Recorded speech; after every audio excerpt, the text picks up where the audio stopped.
The leather straps cut into Penelope Warren's wrists as she stood in the back room of the Silver Dollar Saloon, her father's gambling debts being collected from her body, one bruising touch at a time. She had arrived in Shoshone City, Idaho, 3 weeks ago to find her father dead and buried, his debts transferred to her by men who cared nothing for law or decency. The year was 1879, and women had few protections in towns like this, especially women without money or family. James Crawford owned the saloon and half the businesses in town, and he had decided that Thomas Warren's daughter would work off what was owed in the cribs upstairs until every cent was paid.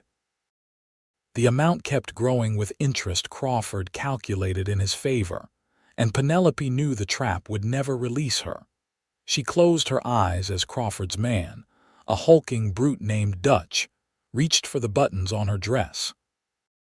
The room smelled of whiskey and tobacco and something worse, something that made her stomach turn. Her father had been a good man once, before the cards and the bottle took him. He had brought her west with promises of a new start after her mother died of consumption in Pennsylvania. Instead, he had drunk himself to death and left her with debts that amounted to nearly $800, an impossible sum. The door burst open with such force that Dutch stumbled backward. A man filled the doorway, tall and lean with dark hair that curled at his collar and eyes the color of storm clouds. He wore a weathered brown duster and a black hat pushed back on his head, and there was something dangerous in the way he moved into the room. "Step away from her," the stranger said, his voice low and steady. Dutch recovered quickly, his hand dropping to the pistol at his hip. "This is private business, Mr. Crawford's business. You best move along. I am not going anywhere." The stranger's gaze moved to Penelope, taking in her bound wrists and torn collar, and something flickered in those gray eyes that made her breath catch. Fury, but controlled, burning cold rather than hot. Dutch drew his gun, but the stranger was faster. His revolver cleared leather in a blur of motion, and the shot that followed was deafening in the small room. Dutch's pistol clattered to the floor and he howled, clutching his bleeding hand. James Crawford appeared in the doorway, his face purple with rage. "What in the hell do you think you are doing, Quinn?" So the stranger had a name, Quinn. "I am paying off Thomas Warren's debt," Quinn said calmly, holstering his weapon. "All of it, right now." Crawford's expression shifted from anger to calculation. "That is $800. You have that kind of money?" "I do." Quinn reached inside his duster and pulled out a leather pouch that clinked with the weight of gold coins. "Count it. Every penny Warren owed you, plus whatever interest you have been charging. Then you tear up any paper you have with his name on it, and you never come near his daughter again." Penelope stared at this man who had appeared like something out of a fever dream. He was real, though, solid and present, and he was offering her freedom without asking for anything in return. It made no sense. Men did not do such things, not in her experience. Crawford snatched the pouch and dumped the contents on a nearby table. Gold eagles and double eagles rolled and clinked together, more money than Penelope had ever seen in one place.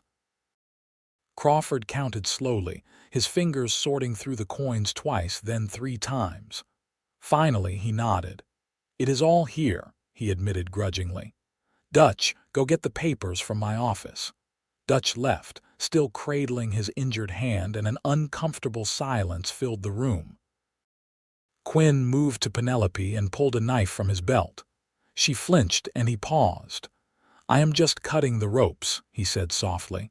"I will not hurt you." The leather straps fell away and blood rushed back into her hands with painful intensity. She rubbed her wrists, unable to meet his eyes, shame burning through her like wildfire. He had seen her at her lowest moment, seen her bound and helpless and about to be violated. What must he think of her? Dutch returned with a sheaf of papers, and Crawford made a show of tearing them in half, then quarters, then tossing the pieces into a spittoon. "The debt is paid. She is free to go." Quinn's hand settled on the small of Penelope's back, gentle but firm, guiding her toward the door. She moved as if in a dream, her legs unsteady beneath her. They walked through the saloon where men watched with curious eyes, then out into the bright afternoon sunlight. The fresh air hit her like a physical blow, and she gasped, filling her lungs with it. "Where can I take you?" Quinn asked. "Do you have somewhere safe to stay?" She shook her head. "I have been sleeping in a storage room at Crawford's boarding house. I have nowhere else." "Then you will come with me. I have a room at Mrs. Henderson's place. She is a good woman, and she will help you get settled." Penelope finally found her voice. "Why did you do that? You do not even know me." Quinn looked at her, really looked at her, and she saw something in his face that made her heart skip. Not pity exactly, but understanding, recognition of pain because he had known it himself. "I know what it is like to be trapped," he said simply.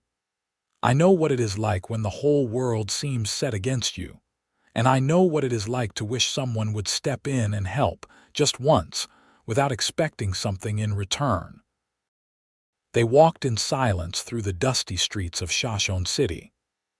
The town sat in the valley of the Big Wood River, surrounded by mountains that turned purple in the evening light.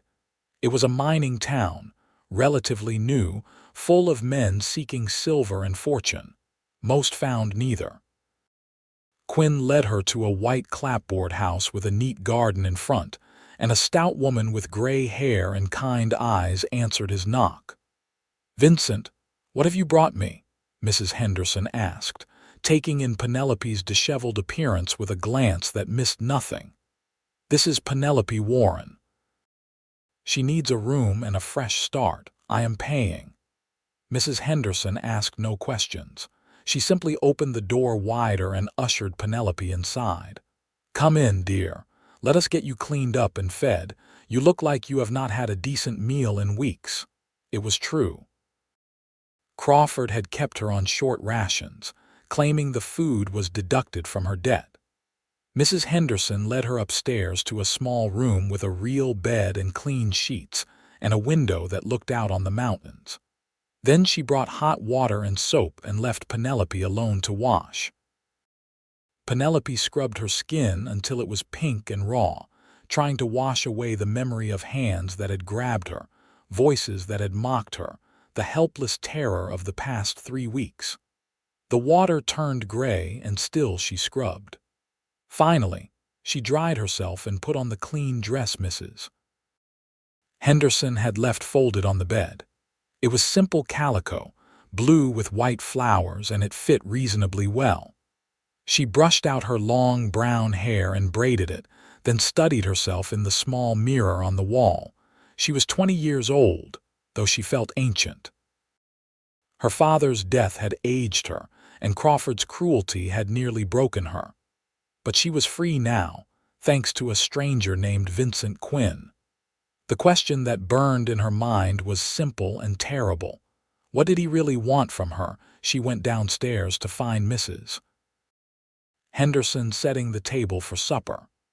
The smell of roast chicken and potatoes made Penelope's mouth water. Vincent sat by the window, cleaning his revolver with practiced efficiency. He looked up when she entered, and something in his expression softened. "You look better," he said. "I feel human again." She hesitated, then forced herself to ask the question. "What do you want from me, Mr. Quinn?" "Vincent," he corrected. "And I want nothing. I meant what I said. No man pays $800 and expects nothing in return." Vincent set down the gun and stood, crossing the room to face her. He was taller than she had realized, and there was a contained strength in him that spoke of hard living and harder lessons learned. "I am not most men. I came into some money recently, more than I need. And when I saw what Crawford was doing to you, I could not walk away. That is all." Mrs. Henderson bustled in with plates of food. Sit, both of you, before it gets cold. And Vincent, stop interrogating the poor girl. She has been through enough." They sat and ate, and Penelope discovered she was starving. The food was simple but delicious, and she ate until her stomach ached. Vincent and Mrs. Henderson talked about town gossip, about the mines and the coming winter, about nothing important. It was peaceful, normal, and Penelope felt something inside her begin to unclench. After supper, Mrs. Henderson shooed them out to the porch while she cleaned up. "Get some air, both of you. Vincent, show the girl the sunset. It should be beautiful tonight." They sat on the porch steps in the gathering dusk, and Vincent rolled a cigarette with quick, efficient movements. "Do you mind?" he asked, and she shook her head. He lit it and drew in smoke, exhaling slowly. "Tell me about yourself," Penelope said. "It seems only fair since you have saved my life." Vincent smiled, a small, crooked thing. "There is not much to tell. I am a cowboy mostly. Worked ranches from Texas to Montana, wherever the work was. I am 26, no family left living. My parents died when I was young, and I have been on my own ever since." "How did you come by so much money?" "Honestly," he said firmly. "I worked a cattle drive last year, 6 months pushing 3,000 head from Texas to Cheyenne. The pay was good, and I saved it all. Then I got lucky at cards, just once. Won $200 in a poker game in Boise. I have been carrying it with me, trying to figure out what to do with it. I thought maybe I would buy some land, start my own place. But then I saw you, and the money seemed less important than getting you out of there." Penelope felt tears sting her eyes. "I do not know how to thank you." "You do not need to thank me. Just live your life, Penelope, be happy. That is thanks enough." They sat in comfortable silence as the sky turned from blue to purple to deep indigo. Stars emerged one by one, more stars than Penelope had ever seen, scattered across the heavens like diamonds on velvet. The mountains were dark shadows against the sky, and somewhere in the distance, a coyote howled. "What will you do now?" Vincent asked. "I do not know. I need to find work, some way to support myself. But Crawford owns most of the businesses in town. I doubt anyone will hire me after what happened. Crawford is a bully and a coward. There are other people in this town, good people. Mrs. Henderson will help you, and so will I for as long as I am here." "How long will that be?" Vincent shrugged. "I have not decided yet. I was planning to move on soon, head to Wyoming before winter sets in. But maybe I will stay a while longer." Something warm bloomed in Penelope's chest, something she was afraid to name. She barely knew this man, but he had shown her more kindness in one afternoon than anyone had in months. She found herself wanting him to stay, wanting to know him better, and the intensity of that desire frightened her. The days that followed fell into a gentle rhythm. Mrs. Henderson found work for Penelope, helping around the boarding house and taking in sewing from other women in town. It was not much, but it was honest work, and Penelope threw herself into it with determination. She was good with a needle, and word spread quickly. Soon she had more commissions than she could handle. Vincent stayed on in Shoshone City, finding work at a ranch 10 miles outside of town. He came back on weekends, dusty and tired, and always he sought out Penelope. They would sit on Mrs. Henderson's porch and talk about everything and nothing. He told her about the ranch, about the horses he was breaking, about the land that stretched empty and beautiful as far as the eye could see.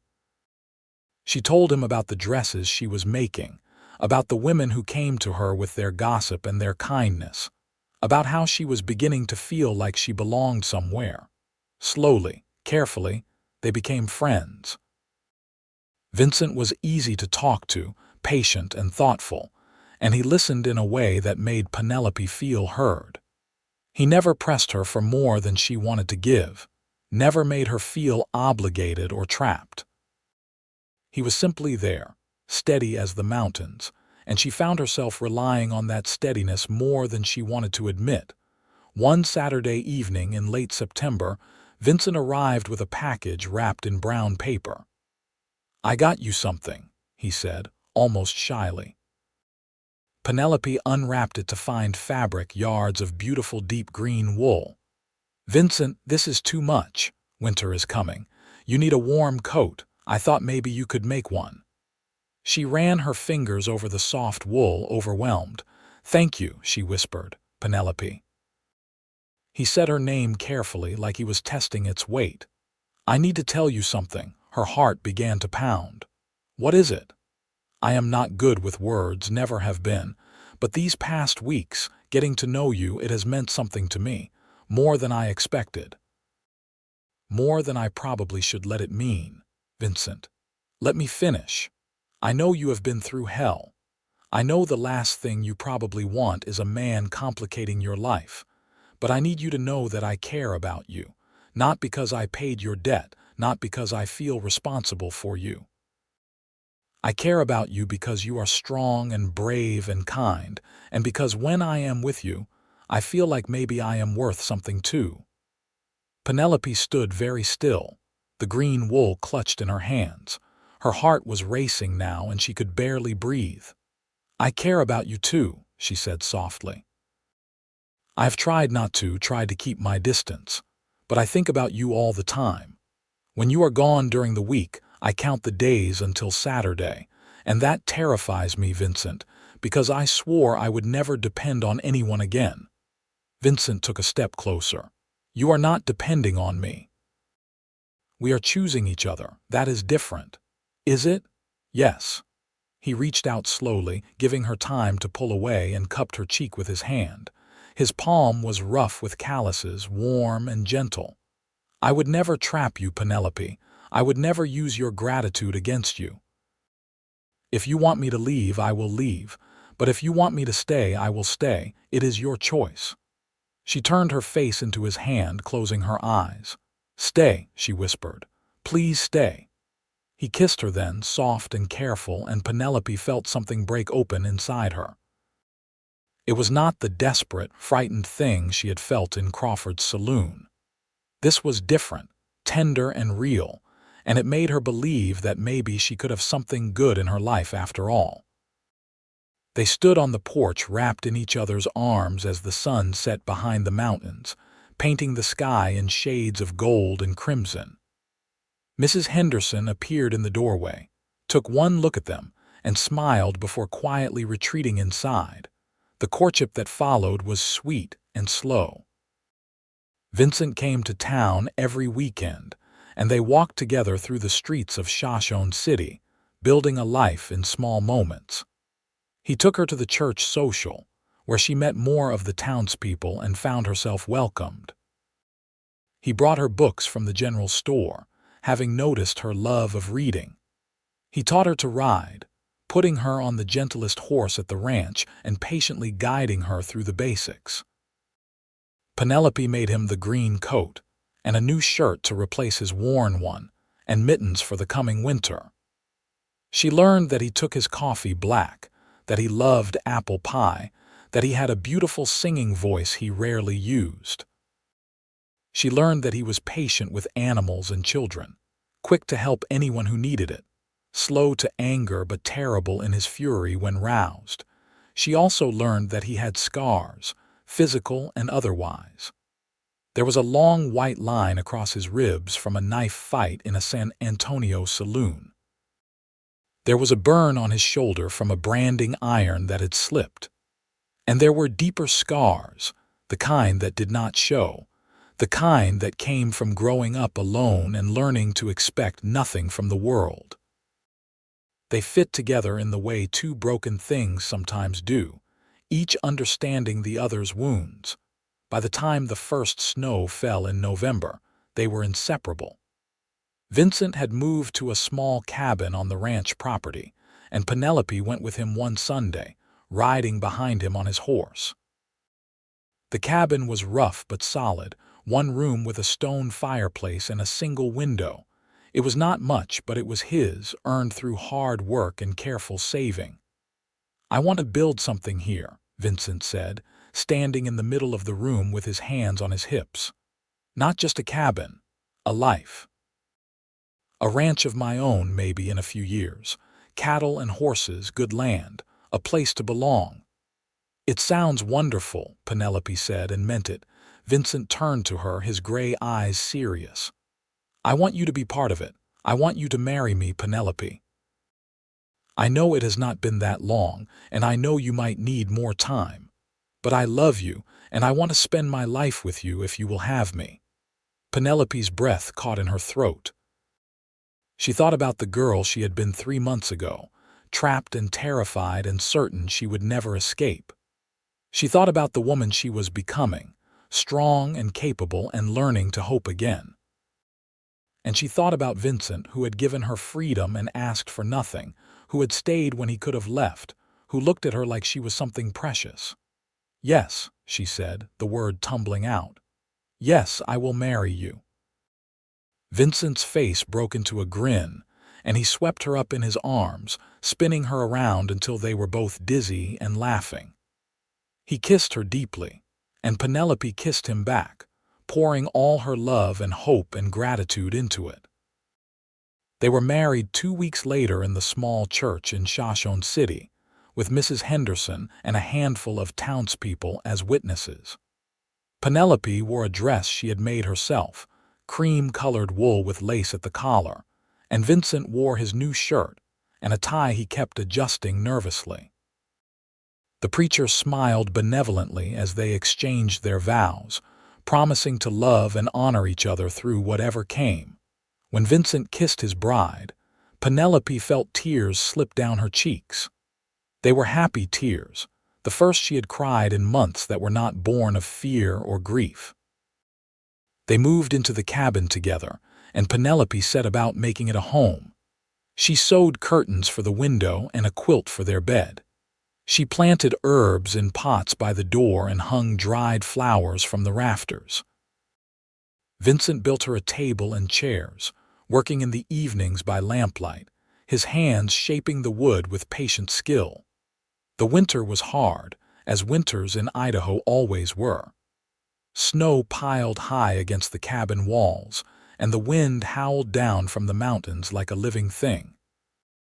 But inside, they were warm. Vincent worked at the ranch when the weather allowed, and Penelope continued her sewing, building a reputation as the finest seamstress in the territory. They saved every penny, planning for the future. At night, they lay tangled together under the quilts, talking in whispers about their dreams. Vincent wanted 50 head of cattle to start, maybe more if they could afford it. Penelope wanted a garden, a real one, with vegetables and flowers. They both wanted children, though they agreed to wait a year or two to get established first. "I never thought I could have this," Vincent said one night, his voice rough with emotion. "A wife, a home, a future. I thought I would die young and alone, just another cowboy nobody remembered." Penelope pressed her face against his chest, listening to the steady beat of his heart. "I never thought I would escape Crawford. I had given up, Vincent. I was just waiting to die. And then you walked through that door like some kind of avenging angel, and you gave me my life back." "We gave each other a life," Vincent corrected. "I was drifting before I met you, Penelope. Now I have a reason to build something, to stay in one place. You did that." Spring came slowly, the snow retreating inch by inch up the mountainsides. The Big Wood River swelled with meltwater, and the valley turned green almost overnight. Vincent and Penelope planted their garden, working side by side in the soft earth. They planted potatoes and beans and squash, tomatoes and carrots and herbs. Penelope hummed as she worked, and Vincent watched her with a soft expression that made her blush. In April, Vincent came home with news. "The ranch is selling off part of the herd. The owner wants to focus on horses instead of cattle. I talked to him about buying some of the steers, and he is willing to give me a good price. 20 head for $400. "That is most of our savings," Penelope said carefully. "I know. But it is a good opportunity, Penelope. With 20 head, we can start building our own herd. We can run them on ranch land for now. The owner has already agreed. In a year or two, we can buy our own property. Penelope thought about it, weighing the risk against the reward. Then she smiled. Let us do it. Let us build our ranch. Vincent bought the cattle, and suddenly they were ranchers, not just dreamers. He worked harder than ever, tending the herd and maintaining the ranch's fences and buildings to pay for the grazing rights. Penelope continued sewing, but she also learned to help with the cattle, learning to ride well enough to move the herd when needed. They were building something real, something solid, and Penelope had never been happier. In June, she realized she was pregnant. She had suspected for a few weeks, but she waited to be sure before telling Vincent. When she finally did, sitting across from him at their handmade table, he stared at her for a long moment before whooping with joy. He picked her up and spun her around, just like the day she had agreed to marry him, and Penelope laughed until her sides ached. "We are going to have a baby," Vincent kept saying, like he could not quite believe it. "We are going to be parents. Are you happy?" Penelope asked, though she could see the answer in his face. Happy does not even begin to cover it. I am terrified and thrilled and grateful all at once. You are giving me a family, Penelope. You are giving me everything I never knew I wanted. The pregnancy was relatively easy, and Penelope continued working through the summer and into the fall. Her belly grew round, and Vincent treated her like she was made of glass, constantly fussing and worrying. She found it endearing and exasperating in equal measure. "I am not going to break," she told him one evening as he tried to stop her from carrying a basket of laundry. "I know, but I cannot help it. You are carrying our child, Penelope. You are the most important thing in the world to me." In late December, during a snowstorm that seemed determined to bury Idaho under 10 feet of white, Penelope went into labor. Mrs. Henderson came to help, having delivered dozens of babies in her time, and she took charge with calm efficiency. Vincent was banished to the other side of the cabin, where he paced and prayed and generally made himself useless. The labor was long and hard, lasting through the night and into the next day. Penelope clung to Mrs. Henderson's hand, to Vincent's when he was allowed close, and focused on the simple act of breathing. Pain washed over her in waves, intense and overwhelming, but she held on to the knowledge that at the end of this, she would have her baby. Finally, as the winter sun set on the second day, the baby came. A boy, healthy and howling, with a shock of dark hair and lungs like a blacksmith's bellows. Mrs. Henderson cleaned him and wrapped him in soft blankets, then placed him in Penelope's arms. "You have a son," she said, smiling. Vincent stood beside the bed, staring at the tiny creature in wonder. "He is perfect," he whispered. "Penelope, he is perfect. Do you want to hold him?" Vincent nodded, almost afraid, and took the baby with infinite care. The infant quieted immediately, staring up at his father with dark, unfocused eyes. Vincent looked down at his son, and tears spilled down his cheeks. "Thank you," he said to Penelope. "Thank you for this gift. Thank you for trusting me. Thank you for loving me. What should we name him?" Penelope asked. They had discussed names for months, running through possibilities and dismissing most of them. Now, looking at their son, Vincent said, "Thomas, after your father. The man who brought you west even if things went wrong. Without him, I never would have met you." Penelope felt fresh tears sting her eyes. "Thomas Warren Quinn. I think that is perfect." Little Thomas was an easy baby, content to sleep and eat and watch the world with curious eyes. Penelope recovered quickly from the birth, and soon they had settled into the rhythms of parenthood. Vincent was a devoted father, rising in the night to change diapers and rock the baby when he fussed, singing soft lullabies in his rough cowboy voice. The winter passed in a haze of sleepless nights and tiny milestones. Thomas smiled for the first time in February, laughed in March, began to roll over in April. Their herd had grown to 25 head through careful breeding, and Vincent had his eye on a piece of land north of the ranch, 200 acres with good water and grazing.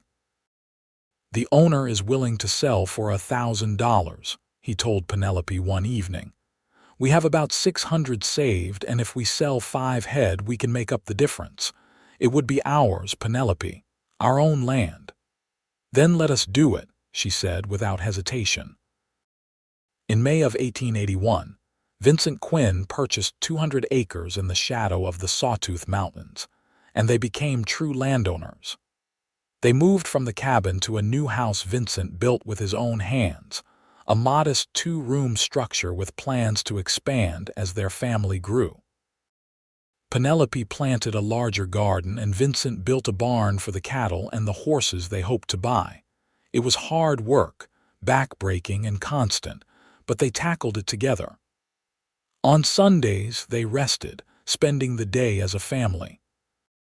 They would pack a picnic and ride out to the creek that ran through their property. And Vincent would wade in the cold water with Thomas on his shoulders while Penelope sat on the bank and laughed. Those were the moments she treasured most, the simple joy of being together, of knowing they had built something lasting from the ashes of her father's mistakes and Vincent's lonely wandering. In the fall of 1882, Penelope discovered she was pregnant again. This time the news was met with quiet happiness rather than wild celebration, the joy of a family expanding rather than beginning. Their second child, a daughter they named Grace, was born the following spring, and Thomas, now 2 years old, was fascinated by his baby sister. The years that followed were full and rich.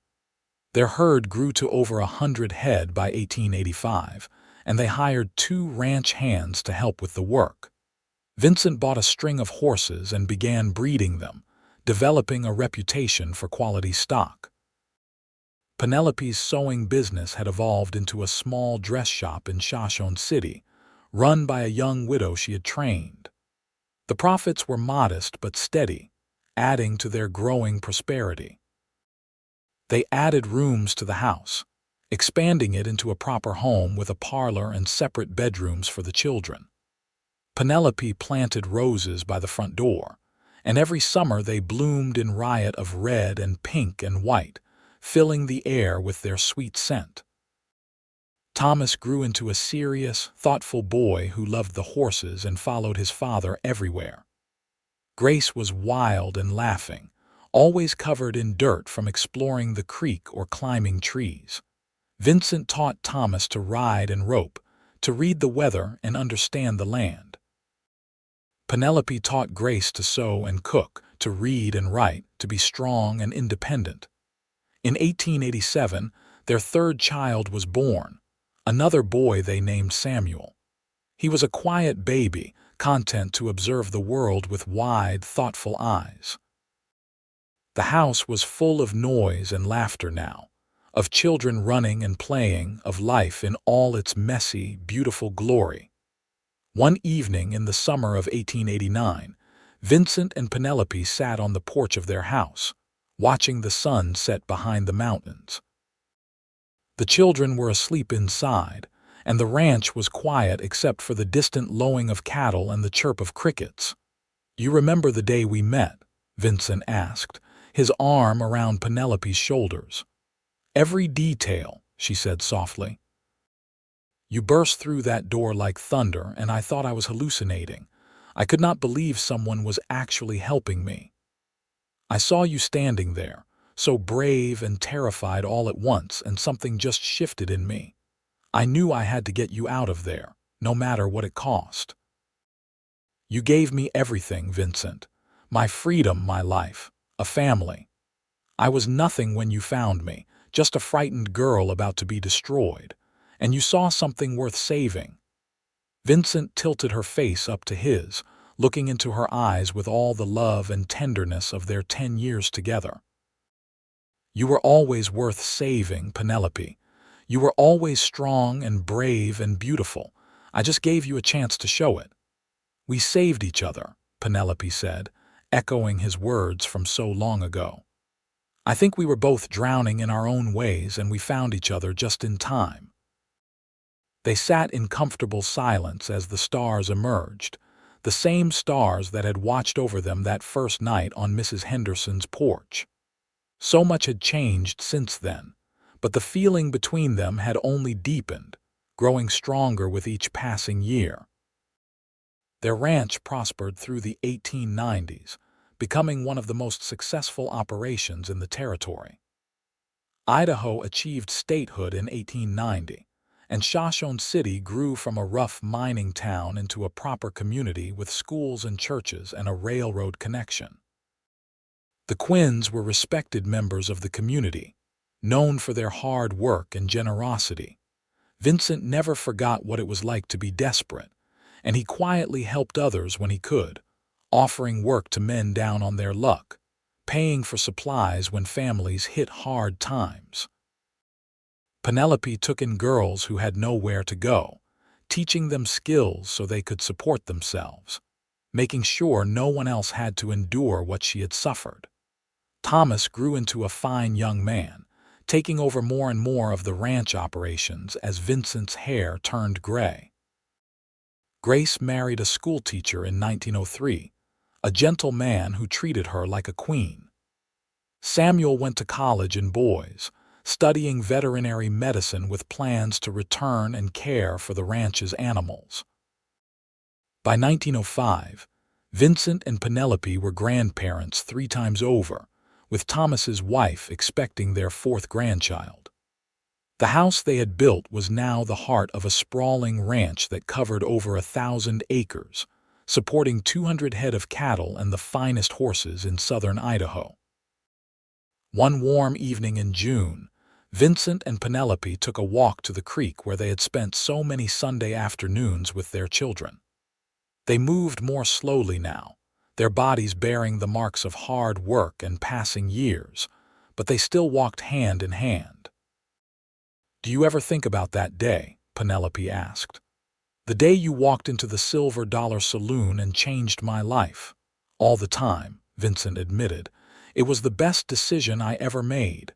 Everything good in my life came from that moment." "Mine too." Penelope stopped and turned to face him, reaching up to touch his weathered face. "I love you, Vincent Quinn. I have loved you since the moment you cut those ropes and offered me freedom. I will love you until the day I die and beyond." Vincent kissed her, a soft, sweet kiss that tasted of 50 shared years and 1,000 shared moments. "I love you too, Penelope. You are my heart, my home, my everything. You always have been." They stood by the creek as the sun set, 2 people who had found each other in the darkness and built a life in the light. Around them, the ranch hummed with the quiet satisfaction of work well done, of dreams achieved, of love that had endured. The cowboy who had paid her father's debts and asked for nothing had received everything in return. And the broken girl he had saved had become the strong, capable woman who had saved him right back. Together, they had built something that would last long after they were gone, a legacy of love and hard work and the belief that even in the darkest moments, hope could still be found. In the distance, they could hear their grandchildren playing, their laughter carrying on the evening breeze. It was the sound of the future, bright and full of promise, and it made all the struggles worthwhile. Vincent and Penelope Quinn had survived the Wild West at its wildest and meanest, and they had come through it together, stronger for the trials they had faced. Their love story had begun in violence and desperation, but it had blossomed into something beautiful and lasting, proof that even in the hardest times, kindness and courage could change everything. As they walked back to the house, their hands still intertwined, Penelope thought about the terrified girl she had been and the woman she had become. She thought about Vincent, who had given her freedom without asking for anything in return, and who had received her whole heart as a gift freely given. She thought about their children and grandchildren, about the ranch they had built from nothing, about a life rich with love and purpose. She had been saved by a cowboy with storm-gray eyes and a heart big enough to see past her circumstances to her worth. And in saving her, he had saved himself, finding in her the home and family he had always craved. It was a love story born in the wildest corners of the American West, tempered by hardship and trial, and made stronger by every challenge they faced together. And as the stars came out over the Idaho mountains, illuminating the ranch that stood as testament to their love, Penelope knew with absolute certainty that she would not change a single moment of the journey that had brought them here. Even the dark times had purpose, because they had led her to Vincent, and Vincent had led her home,